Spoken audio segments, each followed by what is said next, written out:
1959 সালের ফেব্রুয়ারি মাস। সোভিয়েত ইউনিয়নের উরাল পর্বতমালার একদম নির্জন একটা জায়গা, যার চারপাশে শুধু বরফ, কনকনে ঠান্ডা আর অস্বাভাবিক নীরবতা। সেই জায়গাতেই 9 জন তরুণ একটি তাঁবুর ভেতরে রাত কাটাচ্ছিল, কিন্তু পরদিন সকালে তাদের কেউই আর জীবিত ছিল না। আর এখান থেকেই শুরু হয় ইতিহাসের সবচেয়ে রহস্যময় ঘটনাগুলোর একটি, যার নাম ডায়াটলভ পাস ইনসিডেন্ট। এই ঘটনায় তারা সকলেই মারা গেছে, এটা আমরা জানি, কিন্তু কিভাবে মারা গেল সেই প্রশ্নের উত্তর আজও পুরোপুরি রহস্য হয়েই থেকে গেছে। সবচেয়ে অদ্ভুত বিষয় হলো, তাদের তাঁবুর ভেতরে সবকিছু ঠিকঠাকই ছিল, কিন্তু তারা নিজেরাই সেই তাঁবুর ভেতর থেকে কেটে বের হয়ে গিয়েছিল, আর বের হয়েছিল খালি পায়ে, -30 ডিগ্রির ভয়ঙ্কর ঠান্ডায়। এখন প্রশ্নটা খুবই সহজ, কেউ কি স্বেচ্ছায় এমন কাজ করবে? আর তারা এমন কি দেখেছিল যেটার ভয়ে জুতো পরার সময়টুকু পায়নি? তাহলে চলুন আজকের এই রহস্যের গভীরে ঢুকে পড়া যাক। স্বাগতম আপনাকে রহস্যাবরণের আজকের পর্বে। 1959 সালের জানুয়ারির শেষ দিকে ইগর ডায়াটলভ নামে একজন তরুণ, সে অভিজ্ঞ পর্বতারোহীর একটি দল গঠন করে। সে উরাল পলিটেকনিক্যাল ইনস্টিটিউটের একজন ছাত্র ছিল এবং পাহাড়ে ট্রেকিং ছিল তার নেশা। তার দলে ছিল মোট 10 জন সদস্য, সবাই তরুণ, বয়স 20 থেকে 23 বছরের মধ্যে, এবং সবাই আগে কঠিন পাহাড়ি অভিযানেও অংশ নিয়েছে। তাদের মধ্যে আলেকজান্ডার কোলাবাতভ ছিল সবচেয়ে অভিজ্ঞ একজন। তাদের লক্ষ্য ছিল উরালের উত্তরে একটি পাহাড়ে চড়া, যার নাম অটোরটেন, যাকে স্থানীয় মানসি উপজাতির মানুষ মৃতদের পর্বত বলে ডাকে। তখন কেউ এই নামটাকে গুরুত্ব দেয়নি। 25 জানুয়ারি তারা যাত্রা শুরু করে। সবকিছু প্রায় ঠিকঠাকই ছিল, কিন্তু 3 দিন পর দলের একজন সদস্য অসুস্থ হয়ে পড়লে সে ফিরে যায় এ দল থেকে।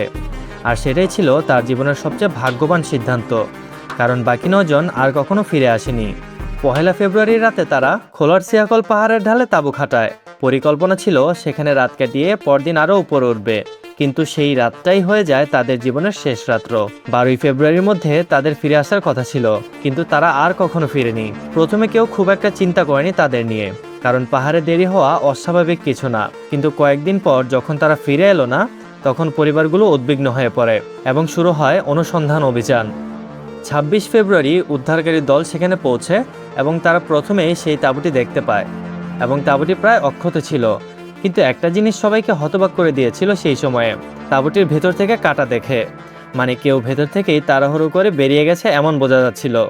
এর ভেতরে জুতো, কাপড়, খাবার সবকিছুই ছিল, শুধু মানুষগুলো নেই। এরপর তাঁবু থেকে প্রায় 1.5 কিলোমিটার দূরে একটি পাইন গাছের নিচে পাওয়া যায় 2টি মৃতদেহ। যে 2টি মৃতদেহ তারা পেয়েছিল, তারা প্রায় অর্ধনগ্ন অবস্থায় পড়েছিল। ভাবুন একবার, -30 ডিগ্রির ঠান্ডায় কোনো সুস্থ মানুষ কি এভাবে এত ঠান্ডায় বাইরে যেতে পারে? আর যেই গাছের নিচে তাদের দুজনকে পাওয়া গেছে, সেই গাছটির ডালও ভাঙা ছিল অনেক উঁচু পর্যন্ত, যেন কেউ উপরে উঠে কিছু দেখার চেষ্টা করছিল। এরপর তাঁবুর দিকে ফেরার পথে আরও 3টি মৃতদেহ পাওয়া যায়। তাদের অবস্থা থেকে মনে হচ্ছিল তারা তাঁবুর দিকে ফিরে আসার চেষ্টা করছিল। এদের পরও 4 জন তখনও নিখোঁজ ছিল। প্রাথমিক তদন্তে বলা হয় তারা হাইপোথার্মিয়ায় মারা গেছে, অর্থাৎ অতিরিক্ত ঠান্ডার কারণে তাদের শরীর কাজ করা বন্ধ করে দিয়েছিল, যার ফলে এই সমস্ত ঘটনা ঘটেছে। কিন্তু এই ব্যাখ্যাটা একটা বড় প্রশ্নের উত্তর দিতে পারেনি। যদি ঠান্ডার কারণেই এ সকল কিছু হয়, তাহলে তারা তাঁবু ছেড়ে বের হলো কেন? এ সকল প্রশ্ন কাঁধে নিয়ে পরবর্তীতে তদন্ত চলতে থাকে।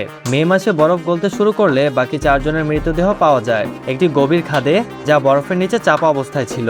আর এখানেই ঘটনাটি নতুন করে মোড় নেয়। এই 4 জনের শরীরে ছিল ভয়াবহ আঘাত, কারো পাঁজর ভাঙা, কারো মাথার খুলিতে মারাত্মক আঘাত। কিন্তু অদ্ভুত বিষয় হলো, শরীরের বাইরে কোনো আঘাতের চিহ্নই ছিল না, মনে হচ্ছিল ভেতর থেকে হাড় ভেঙে গেছে। আর সবচেয়ে ভয়ঙ্কর বিষয় ছিল লুডমিনা ডুবিনিনার ক্ষেত্রে, তার জিভ ছিল না, মুখের কিছু অংশ পুরোপুরি অনুপস্থিত ছিল। এছাড়া তাদের কিছু পোশাকে তেজস্ক্রিয়তা পাওয়া যায়, যা একেবারেই অস্বাভাবিক। স্থানীয় কিছু মানুষ জানায় সেই রাতে আকাশে কমলা রঙের আলোর গোলক দেখা দিয়েছিল।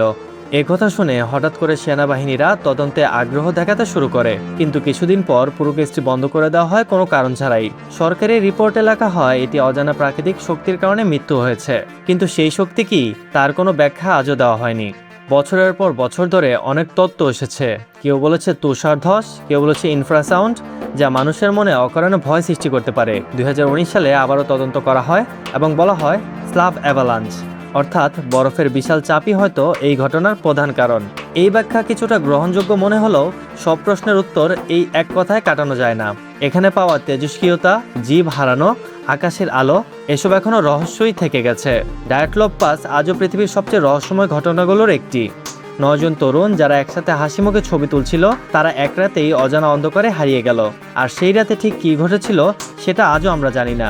হয়তো কোনো একদিন সত্যটা জানা যাবে, আর হয়তো কখনোই না। তবে একটা জিনিস বারবার মনে হয়, যে পাহাড়ের নাম ছিল মৃতদের পর্বত, সেই নামটা হয়তো এমনি এমনি দেওয়া হয়েছিল না। তো বন্ধুরা, আজকের এই ভিডিও কেমন লাগলো কমেন্টে জানাও, আর শেয়ার এবং সাবস্ক্রাইব করো এমনই রহস্যময় ভিডিও পাওয়ার জন্য।